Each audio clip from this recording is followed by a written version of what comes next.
Muted, yeah. Hey everyone, this is Jason Rodriguez with Zpryme. Welcome to another session of WE3 Live. Today I have the pleasure of being joined by Seyi Fabode, the co-founder and CEO of Varuna. We're going to have an amazing conversation today about revolutionizing water systems. And we'll jump right into it today. Just as always, before we get started, please be sure to submit your questions in the chat. Follow us on social media. Be sure to check out other videos on the platform that are all there for you to view. And this video will be up soon, right after, about an hour after. So be on the lookout in case you have to jump off early. So with that, Shay, let's jump right in it. Does that sound good? Sounds good to me, Jason. Good to see you again. Yeah, you as well. So let's start off with a quick speed round just to let the audience know a little bit more about you. So did energy find you or did you find energy? Energy found me. I was trying to get into manufacturing, and manufacturing moved to China. This was while I was in the UK. Manufacturing moved to China, and I realized there was this huge power plant close to where my uncle lived on the east side of London. I applied for an operations engineering role, and 18, 19 years later, that's been the story. Oh, amazing, amazing. And so as we get more into that story, I think something also of interest is, what advice would you give to a young you just entering the field, given to where you're at today? What would you say to yourself? It would be the advice I give most people I talk to early in their career: stay curious and um, constantly learning.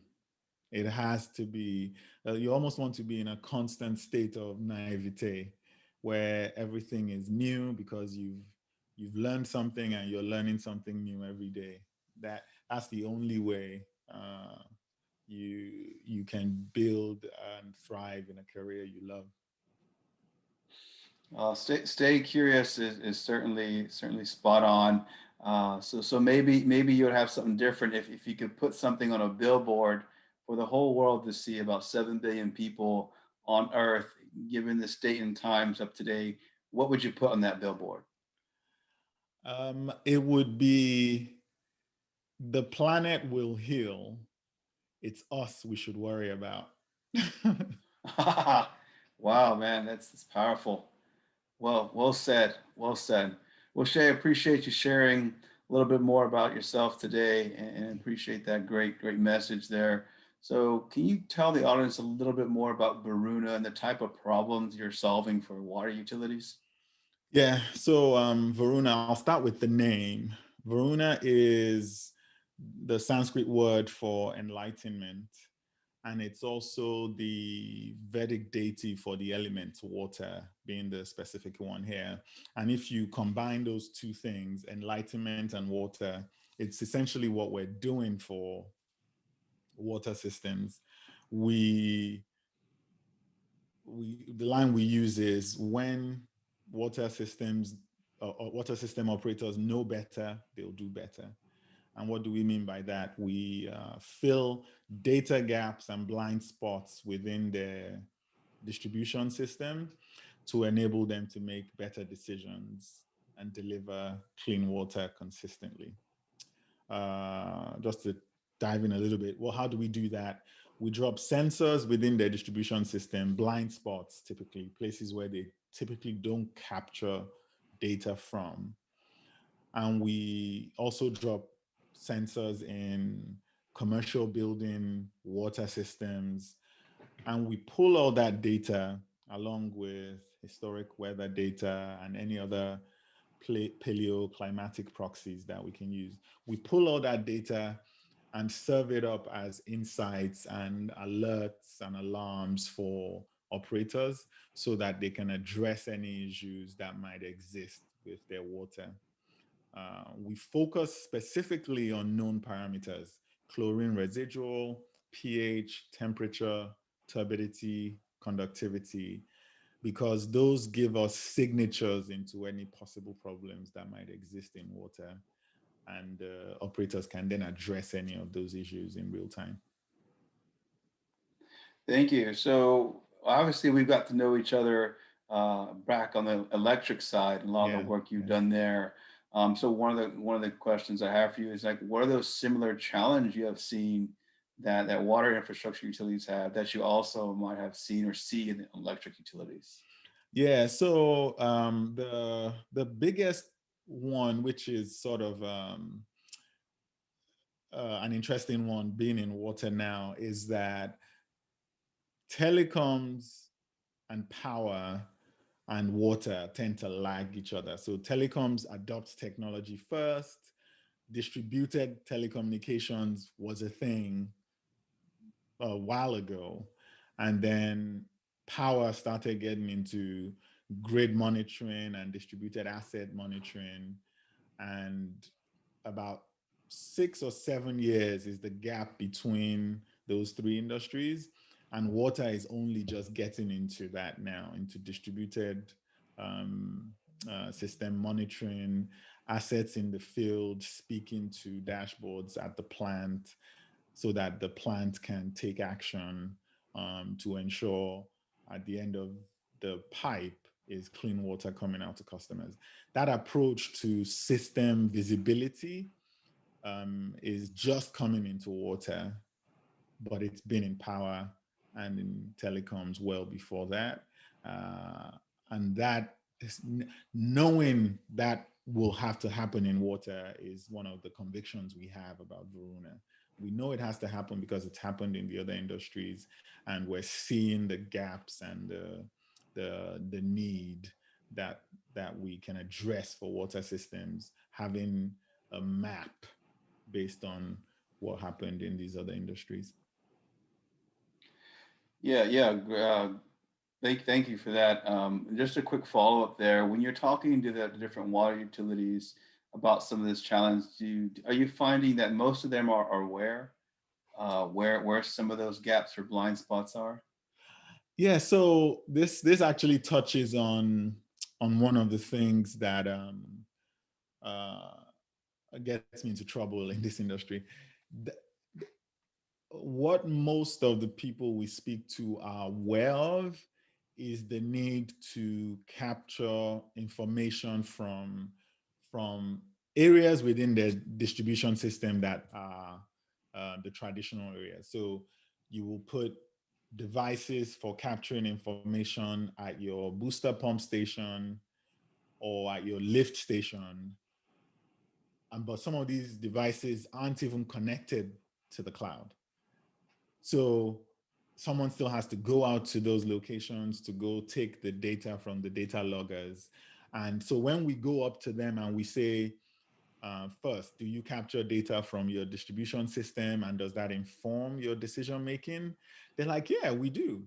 But then we dig deeper and we realize you're still sending a guy.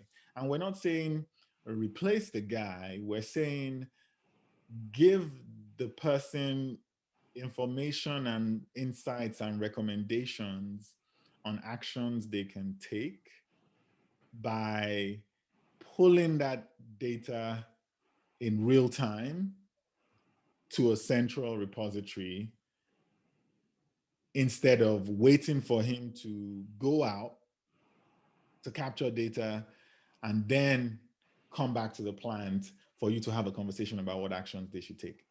So I intentionally mentioned telecoms, power, and water because if you think about the solution we offer, it is a sensor in a location that typically doesn't have power or comms. It's a tap coming out of a pipe where a guy would normally go. We now put this node, is what we call it, that has comms, solar panel, and a rechargeable battery in it to make that point that is a blind spot that a guy would not go to unless there was something wrong. We've made that part of your data source for operational decision making. And sometimes they're like, we don't need data from those spots, but we're saying you do. For full system visibility, you do. The current approaches don't work as well as they should for the customer that we now have in the industry.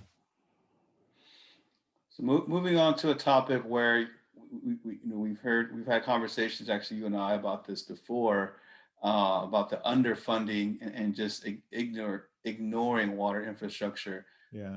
It is definitely kind of a little exciting to hear the administration advocating and really recognizing the problem. But as we learned here in Texas, and then we saw some in the southeast from the previous winter storm, that there are significant issues across the infrastructure chain there. So, Yeah.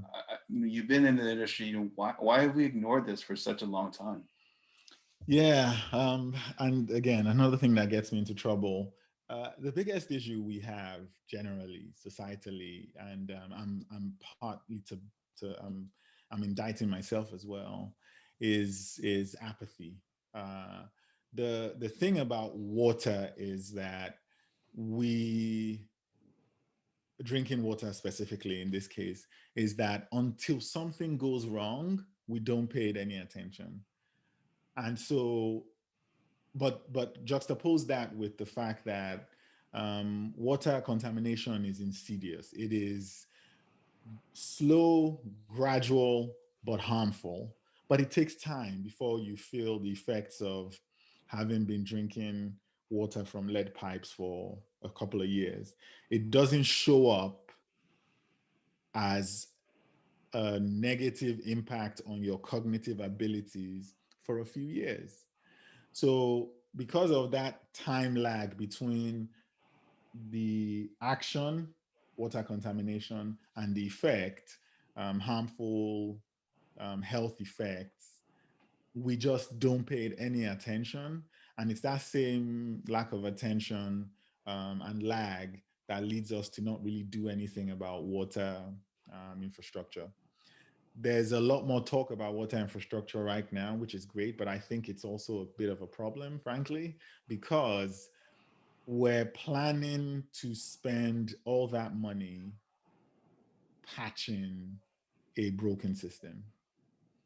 I truly think we need to fundamentally redesign our water systems, starting from the sort of technologies we use to filter our water or decontaminate our water. I was speaking to a water expert she's in Amsterdam, and she was telling me that they do not use chlorination at all. They don't, that when she comes to the US and she's drinking water from the taps, she can taste the chlorine because she never does where she's from. That's one end of some of the redesign that has to happen. Do we still have to use some of these methods for cleaning our water? Probably not, in my opinion. And that's at the plant side. We will spend some money on the same sort of decontamination and water cleansing approaches and say we've spent infrastructure money, wasted money. And then on the home side, why do we still use the same water for brushing our teeth, drinking from the taps, watering our lawns, and flushing the toilets? It's because we've designed our homes and the pipes in our homes in a way that prevents us from truly using water effectively and efficiently and sustainably. So I'm glad there's some talk about infrastructure money. I think there should be a lot more money spent, but it should be fundamentally redesigning the water system. Yeah, I agree. Yeah, there's so much there. So one follow-up question there, and kind of redesigning.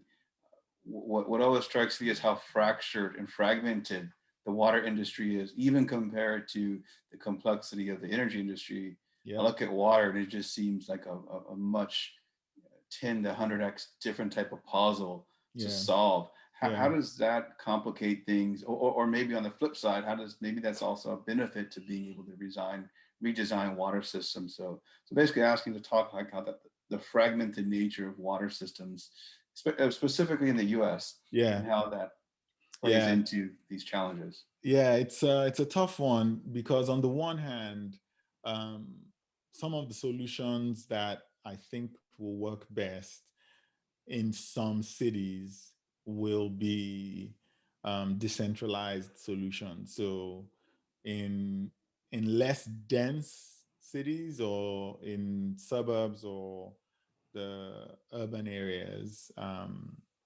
sorry, the rural areas, you will fundamentally have to go with almost single one water type systems where a city that has whereas a city that is dense you will have to do centralized, and so what the push should be, I think, is that as much as we're looking at new solutions, new approaches, we should also be super local in our solutions that we build. The fragmentation is a problem. There are about 50,000 water systems in the US, and each water system is managed by individuals or organizations that are thinking about it hyper locally when the real problems are systemic. If Round Rock is having um, water issues, some parts of Austin are having water issues as well. It's not just the water problems do not end at the county or city lines. It spills over, and there's a lot more collaboration required across the industry. So both good and bad. It just means we have to be very conscious of the solutions we bring to bear, depending on where we are in the country. The solutions for the West Coast will be different from the solutions for the East Coast. We have drought on the West Coast, flooding on the East Coast, and we have to bear those in mind as we build future sustainable water systems. Building on the hyper local thing that you mentioned it. You're in Austin here. You lived through the winter storm and got to experience all that. At the same time, I often wonder, what, how are you viewing this through the lens as just as a resident, but also as someone who's really trying to address these problems, and what did it expose in your mind, that one where we can do better, or one where we really missed something here? It always blows my mind. There's so much attention on Austin, and yet just like the rest of the state, we were struggling, Yeah. literally to find ways to keep ourselves fed and to find water. So can you share a little bit of your thoughts and maybe experience there? Yeah, it's another one where uh, I I think I was saying earlier, fundamentally optimistic, but our response since the storms in Austin have shaken me a little, in the sense that, look, governments won't change regulations or take actions unless the people, we, you, myself, all the other residents of the cities that were impacted during the storm and the towns that were impacted during the storms, unless we all get loud about the fact that this cannot go on. But we're not getting loud about the fact that this cannot go on. And so, as far as I know, no real regulations have been passed, no real directives have been put in place to ensure the storms that happened don't happen again. At the individual level, taking actions, we've always had solar. Now we're attaching batteries. We have filters for all our taps in the home, and trying to figure out what storage looks like in that regard as well. Um, when fundamentally we pay taxes to try and avoid, and then we pay our electricity and water bills to try and avoid those things happening. But we're not loud enough about how much of an inconvenience to our daily lives and our existence such catastrophic events are. Not even inconvenience, tragedy. Um, and if we're not loud, government won't change anything. And that's where we find ourselves now. Still optimistic, but apathy seems to be a word that keeps coming up for me these days about how we just treat our systems. 600,000 people died from COVID, and we're just moving along. We haven't changed anything fundamentally about our healthcare system or taken any actions to change it. And it's the same with water and power. And it's just not sustainable to keep doing things like that.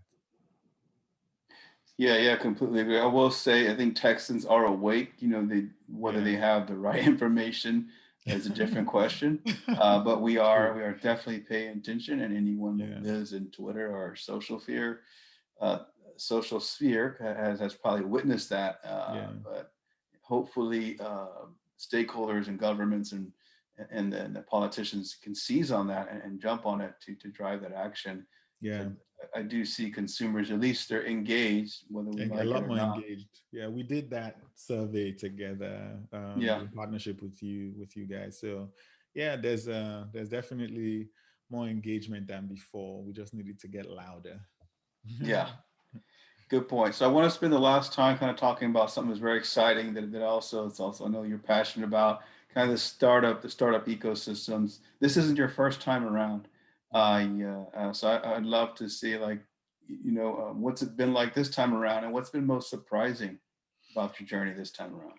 Yes, yeah, it's not my first time, and sometimes my friends ask, "Why do you like punishing yourself so much?" But it's amazingly fulfilling. What's it been like this time around?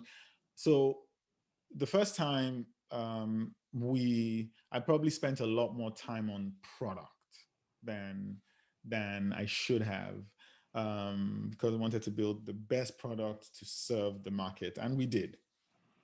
This time, um, we very quickly clarified the product and the value of the product, and the bulk of our time is spent on getting the product in the market, because the more people using the product, the better the product gets, instead of what I was doing before, which was polishing the stone, writing the code and stuff like that before. Now I I was on a few trips the last few weeks, and off the back of those trips, we had some of our customers, three different locations where I visited with devices, utilities with our devices in and our software. Two of those utilities gave us hardware redesign recommendations to better serve their needs, which will serve. And it's crazy. Two different parts of the country, the design recommendations are almost exactly the same. It's phenomenal. It improves the product for everybody. On the software side, they were giving us recommendations about the icons we use, where we should place data, what insights they want to see. And those improvements allow us to distribute and serve more customers. And that's what I'm paying more attention to this time. Um, uh, and it's not surprising, more reaffirming of the fact that this is the path we should be on, definitely. Got it. Great feedback, Shay. So, one of the last questions is two parts. Something you've been able to be a part of, but also provide some good feedback, especially for others out there listening and wondering, how they can get started. So, what should we do better, right? Specifically to better support number one, Black founders, and then number two, I think it might be a question that becomes more prevalent lately is how do we actually cultivate entrepreneurship early on in disadvantaged communities? I know that's a whole lot to unpack, Oh no, but would love to hear your feedback there. it's a really good one. So the I'll sort of cover both Okay. quickly. What I find is happening is entrepreneurship is becoming more of a viable option for a lot more people, which is fantastic. Small business entrepreneurship and venture scale entrepreneurship, which is great. And what that boils down to is access to information and resources. One of the things that I really truly think should happen now with bringing and cultivating entrepreneurship in underserved, disadvantaged communities is reviving this apprenticeship model, but specifically for getting people to start more businesses, essentially providing them the tools and the approaches through apprenticeship programs. If you're running a small direct to consumer retail brand, for example, what is the specific product that or training package that you can make available to the small business authority in the next town, the small town over, that becomes a training camp essentially for even people who haven't been to school, to college, whatever it is. They spend 2 months learning the art of what you do, and then on the back end you provide them broadband, computers, whatever it is they need to run those businesses with the tools you've given them through the training. I really think apprenticeship entrepreneurship is the way to build and cultivate entrepreneurship in disadvantaged communities, with experts or people who have been successful really just reaching back and teaching people at scale. I think that's the way we can go. And that applies to Black founders as well. Mhm. Um, you build a business by either getting money to run the business or selling a product or a service to make money to run the business. If we can provide those two things in those communities to Black founders, I've been a beneficiary of some of those things. The sky is the limit, frankly. Wow. Yeah. Thanks for that, Shay. It's been a wonderful conversation here. I'm glad we got to cover a whole lot. I was We afraid we did, couldn't yeah. get to it, but as always very enlightening and always very inspiring to hear about your journey, and here you're continuing to challenge everyone, including yourself, to try and push better.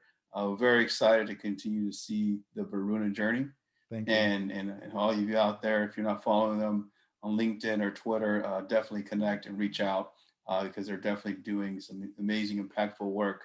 I would say one of the hottest startups in climate tech, Thank you. and good to know you as a friend, Shay, and very, very proud and excited to see that journey. Thank you so much for coming on today. Thanks so much, Jason. You guys have been amazing supporters from the jump and truly appreciate our friendship. Fantastic. So everyone, that wraps up our session today, W3 Live. Just a reminder, we will be taking a July break and come back in August.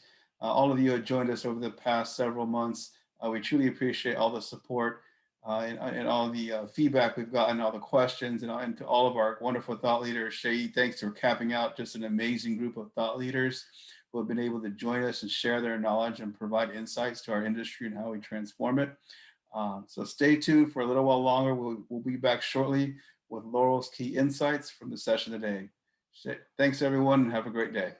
Thank you.